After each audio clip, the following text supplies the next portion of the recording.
So what do you do when you're having bad sex? Part 2.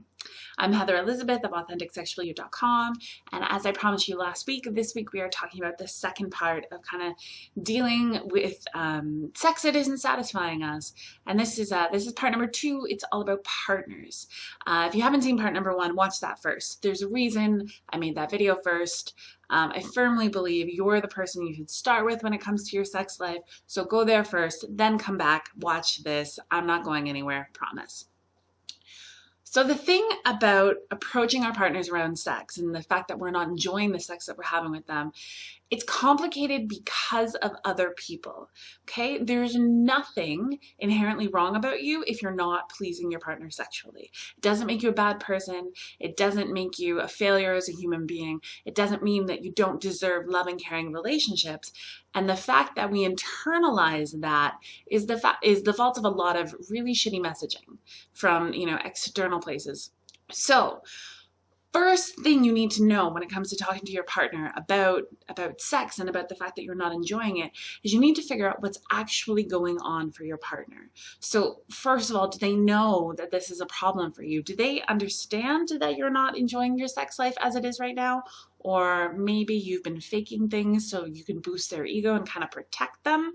If you've been doing that, you have some walking back to do, and you have to actually be open and honest with your partner about the fact that you aren't enjoying the sex you're having. The second thing is whether or not they really understand what you're asking for. Sometimes, in the rush to kind of like get through the difficult conversation, we can brush off things and say, yeah, I understand it. I get what you're asking for, more foreplay, more presence, got it.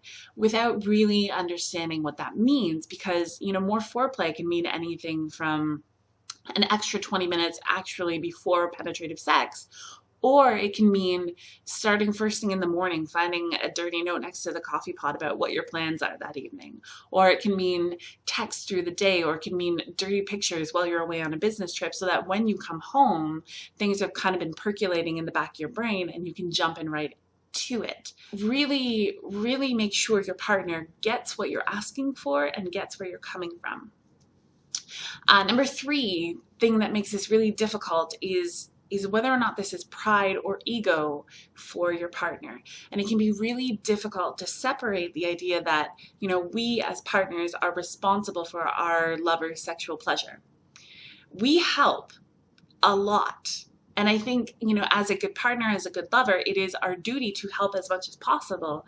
But at the end of the day, the person who's responsible for our pleasure is ourselves, which is why part 1 was all about, knowing yourself, knowing your body, knowing how to communicate this stuff so that you are giving your partner the best information possible.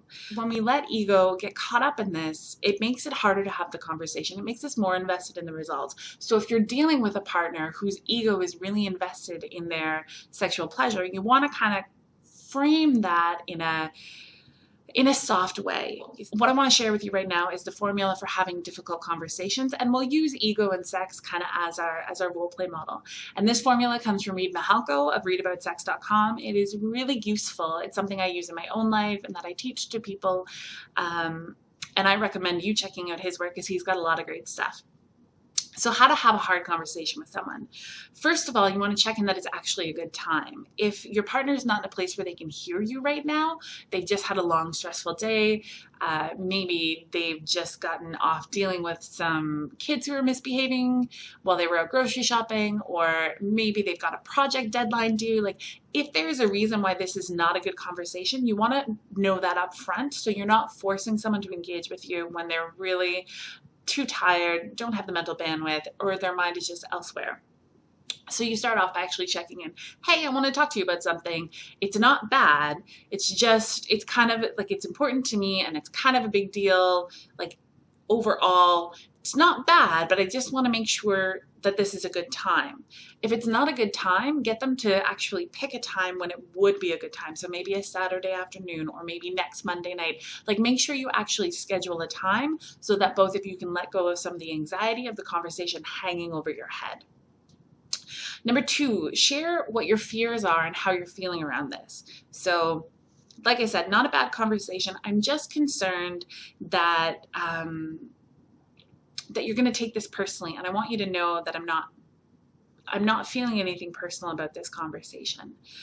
But it's something that's important for me and I need you to know. And so number 3, what I'm hoping for from this conversation is that you'll really listen, you'll really hear me, and you'll be open to talking about kind of the next step that comes up from this. Then number 4, you say the thing. And the thing might be, listen, I'm not getting off the way I want to be getting off in bed, and I think we can do better as a couple, and so I want to know if you're interested in having a conversation and exploring that with me. The last tip I have for you around this is regarding education. Sometimes sex is bad because we don't know how to do better, right? There aren't a lot of models out there for actually teaching education. Actually, I've misspoken there. Traditionally, there haven't been a lot of models out there for teaching education around sex, and so some of us still don't know where to go and look for this kind of information. But we live in a time now, thanks to the internet and thanks to, you know, kind of more liberal progressive society attitude overall, where it is easier than ever to find out information about how to actually have sex in a positive way. If you were looking at porn, you are looking in the wrong place. What you need to do is Google sex education technique or sex educator or hands-on sex tips. You want to look for people who are not presenting themselves as gurus. So not the one true way, not the only way, not if you do this, she'll come every time, or he'll come every time, or they'll come every time, because that's not a realistic promise. Everybody is different. Some people, you know, orgasms aren't even the goal of what they're looking for in terms of sexual pleasure. So anyone who sets this up as a like, do this and you're fixed forever, they are offering you a solution that is not realistic. Do look for books, look for workshops, look for online classes. I'm going to throw some links in the description below. Reed Mihalko has an online course called Sext 10X. It's all about improving the sex in your relationship. Books like Girl Sex 101 by Allison Moon is a fantastic book that covers all about how to have sex with women, both cis women and trans women. Urban Tantra, and you can see I've actually got these books right beside me here. Urban Tantra and Ecstasy is Necessary by Barbara Carrellas. Fantastic books for improving your sex life. I'll throw some links below to some Amazon books so you can pick them up if you want them. And the final thing is look for classes in your area. I'm in Toronto. We have Come As You Are and we have Good For Her, and both of these places teach classes on a regular basis. Educators like Midori, Ashley Manta, Ducky Doolittle, these are people who travel around teaching about sex. They might be coming to your area. So if education is the thing holding you back, that is literally the easiest problem to solve. This is getting way too long, so I'm going to have to cut it here, but I hope this helps. Feel free to write me with your direct questions, heather@AuthenticSexualYou.com, and share this video and subscribe for more if you like what I do. Thanks very much.